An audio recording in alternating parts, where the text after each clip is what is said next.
Hello, it's Beach Cams Man and Jack from BAM, and today we are back on site to see how they've been getting on with the seawall work. So Jack, how you been doing? Yeah, not too bad, thanks mate. My first week back at work myself really, so just trying to get back into things and understand where we are. It's been a bit of a challenge because I've been off for 3 weeks. I know, it's looking really impressive. But yeah, it's looking really good. You can see on the right hand side we've got the forklift bringing down the blocks from our compound on Timoth Road. Yeah. To date we've got about 70 blocks on section, installed around 70 blocks in section B. I think there's around about 90 to install in total in there. So we've been progressing quite quickly with the main wall and the front wall, which is what the guys are working on today. Wow.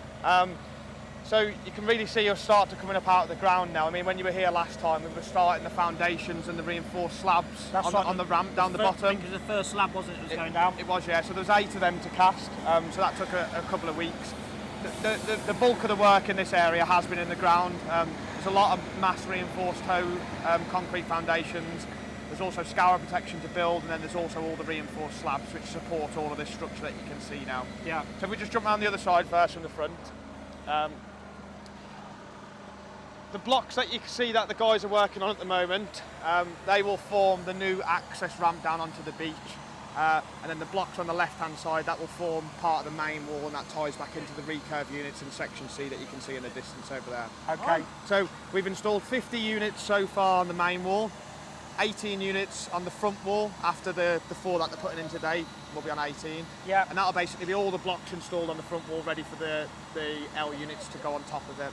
So the L unit is basically a unit which is similar to the Marine Parade ramp over the other side. So when you walk down it, you see a bit of a concrete toe stuck about the side of the floor. Oh yeah, okay. That will be what goes down the front face of there. Yeah.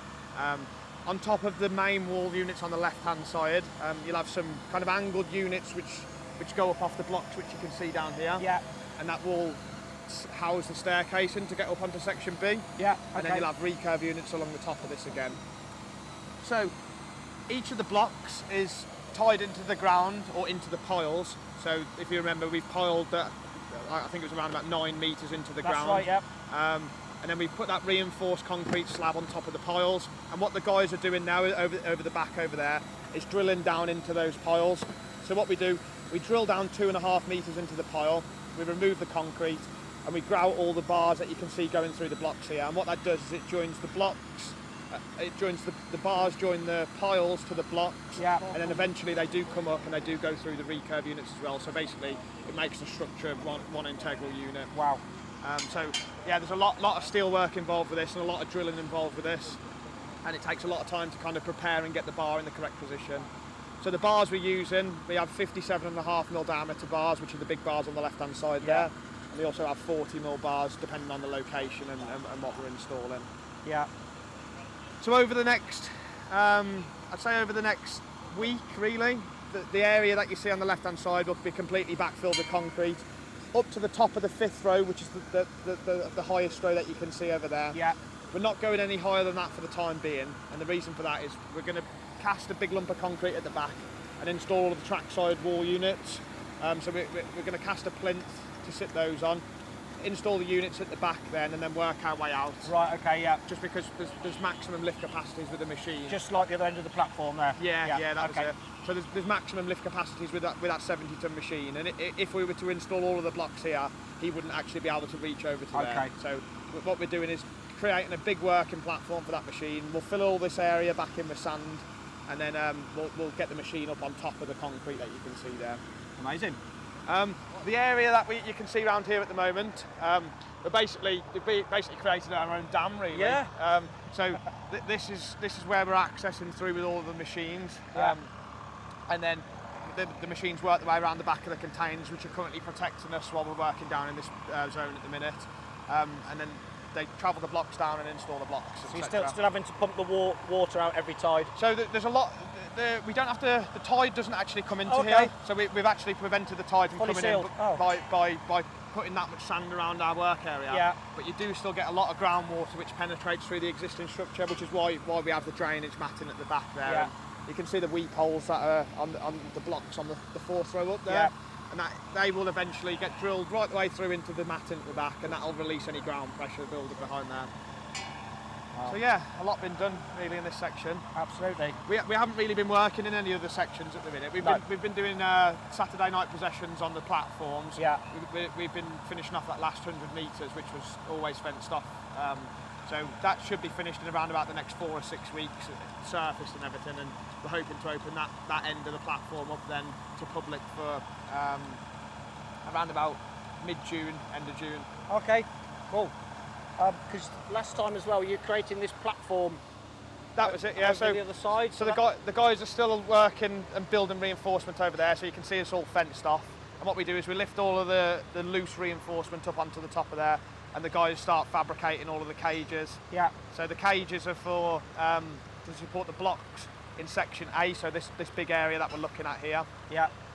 And then over the next 2 weeks, we've mobilised the piling rig to start the piling in section A, so that's to support all the foundations for the new open culvert, the new closed culvert, and then all of the pier abutments and so forth.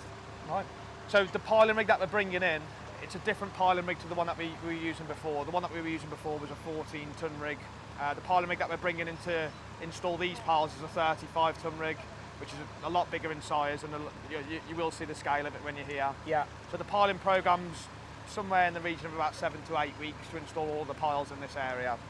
And that's coming in, I think that's coming in on the 17th, and we're due to start piling around about the 22nd of May. Okay, is that coming in with Kraken services? Yeah, it is, yeah. Okay. So Julian, who actually used to work for MTS, he's actually bought the vessel. He's bought the boat now, has he? Yeah, he's bought the vessel, so, and he set up his own company, Kraken Marine Services, so if anybody does need anything kind of barge-wise, he's your man for it, really. I shall put a link below. Amazing. I mean, the blocks themselves, what we've done here and all the infill concrete, we've only really been working on this for about a week and a half. It's the time that's taken in the ground to prepare everything. That's been the kind of longest operation for us. Absolutely. But now we're working out of the ground. You know, everything becomes a lot cleaner. You get more time to work on things. So building this becomes a lot easier for us now. Yeah. The hard work's done in this section, I guess, isn't it? Yeah. Yeah. But once we've installed the trackside wall units on the left-hand side, then we'll finish off the rest of this wall up to the top of the facing panels that you can see over in the distance over there. Yeah. And then the recurve units, they're not planned to go in until we bring the crane back. And we can't bring the crane back until we've completed the piling, just because we're running out of space to store things, to be honest with you. Everything's kind of crunching down into this corner now. Yeah, you're certainly limited on space. There won't be enough room for the men soon, no, to be honest with you. So they're going to finish off putting those 4 blocks in today, and they'll concrete between the 2 rows of blocks that you see there, and concrete everything together.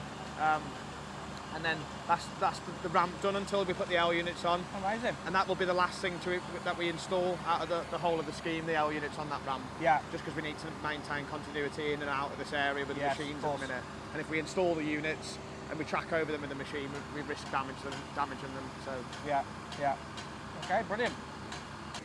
So far on the back side, where you see the infill concrete, that's the low carbon concrete that we've always been using between the different schemes. So you do get significant CO2 savings by using that mix.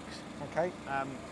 So in that particular area so far, we've installed around about 700 metre cube of concrete. Yeah. The blocks themselves, they're around about 9 tonne in weight. These blocks here? Yeah, okay. 9 tonne in weight each. And like I say, you can see from above now where you can see the bars starting to come up. Yeah. The bars connect into the recurve units, and there's 4 bars per block. Okay, so you join the bars together, do you? Yeah, so the little sleeve that you can see on the top, that's called a coupler, and that allows us to thread the bar's got a thread on it, a reverse thread, and then when you spin the thread into it, it locks into the coupler and locks into position then. Wow, impressive. You can see the guy is getting ready to lift the second block in for today. Just doing a bit of trimming up on the level of the other block. It might be sticking up a little bit high. Right, well thanks for coming down, and like I said last time, if you've got any questions or anything, just stick them in the chat or on the video, and I'll try to answer them during the next video tour. Yeah, brilliant. Thanks again, Jack. Good to see you. Cheers. You're welcome, man. Bye-bye.